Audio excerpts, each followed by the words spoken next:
Hi, my name is Kendra Otto and I'm an international consultant for the Andis company.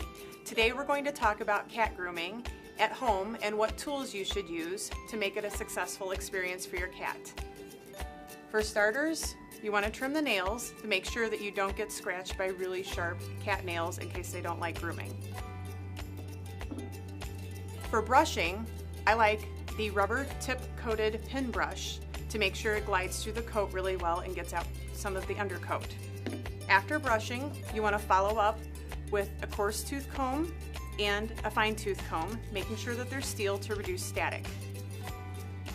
Then I like to follow up with a flea comb, which is not only meant for fleas, but you can use it on some of the shorter haired areas like the face and down the legs to reduce the amount of undercoat that they have flowing around the house.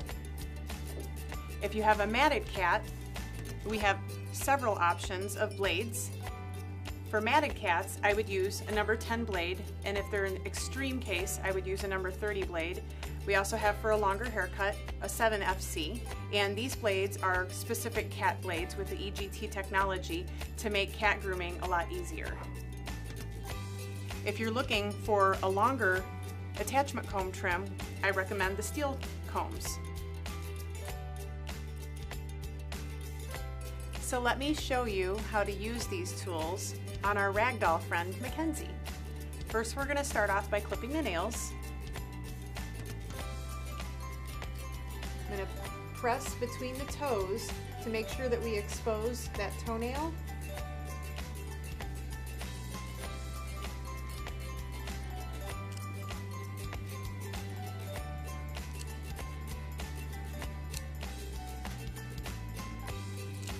Now that we've clipped the nails, we're going to move on to clipping the hair on the bottoms of the feet. I'm using my Ultra Edge clipper with my 30 cat blade on it, and I'm just going to skim across the top of the pads. I'm not actually going to dig between the webbing, because if you do that, you're going to end up cutting the webbing. The reason why I do this is because it helps reduce the amount of cat litter that's tracked out of the cat box. After that, I'm going to come in and just tidy up the bottom of the foot with my scissors.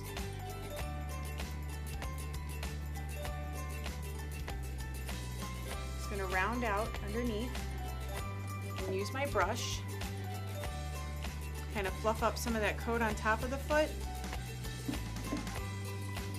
and trim off some of these long hairs. I'm going to put the foot down on the table and round out the foot.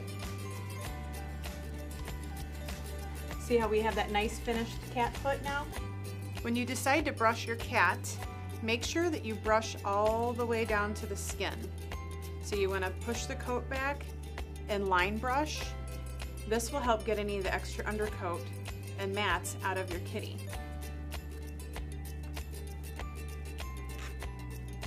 I'm going to make sure that you lift up, get the underside of the kitty, the armpit, the belly area. Some cats will let you roll them over, some aren't so tolerant.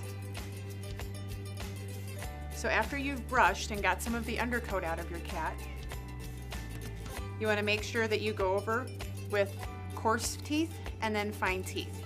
Always using the steel teeth on your comb, because if you use plastic, you're going to get a very big staticky mess, and your cat's probably going to get a little angry with you because the comb will get caught.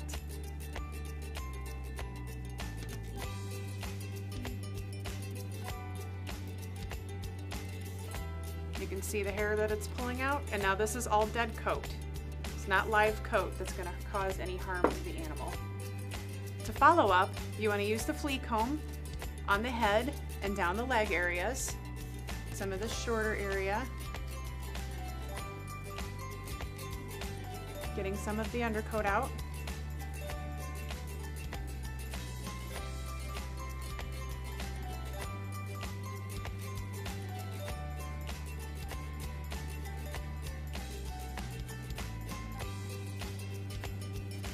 Make sure you get behind the ears.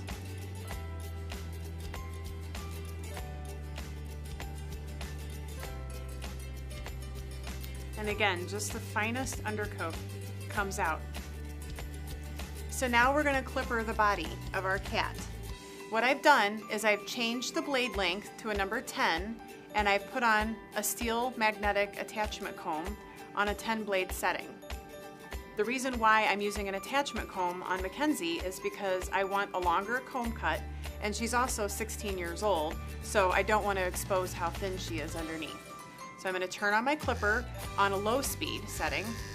And the reason why I'm doing the low speed setting is because I want to make sure that she's not afraid of the clipper. And the reason why I'm reversing the attachment comb is because I'm trying to get a shorter yet presentable clipper on the kitty. A lot of times when you groom a cat and you leave their coat longer with an attachment comb, it kind of looks like a child took scissors to the coat and gets really choppy.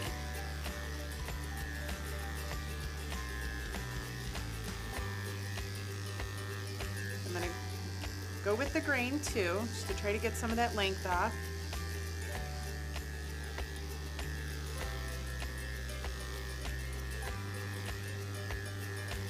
Now, if you were to clipper this kitty and you actually wanted to use a 10 blade or a 7 blade, a much shorter blade, you want to make sure that you're careful in their armpit area, by the rear end and the back of the legs, because the skin is very thin in those areas, especially the loin and the belly area, and you can really get the skin caught between the teeth of the blade and nick your cat.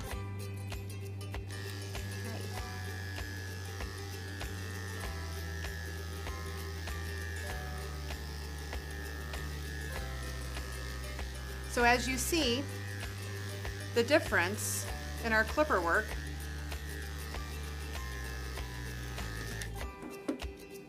how nice and long and full the coat still looks versus what we've not clipped.